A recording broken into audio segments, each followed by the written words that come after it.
Hey, I'm Jack, and I'm going to tell you how to build a relationship with leads, specifically professionals, during the pandemic. And how we're going to do that, we're going to use simple tools to find leads through the internet. We're going to use a Webscraper, a pixel tracker, and a Microtargeter. And the professionals that we're targeting are CPAs. And we have to define what success is.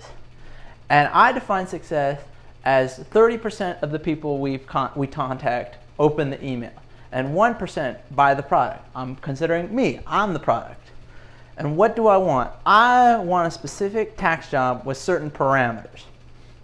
What do you want? You want to drive more sales during the pandemic. We're going to try to make it simple and efficient.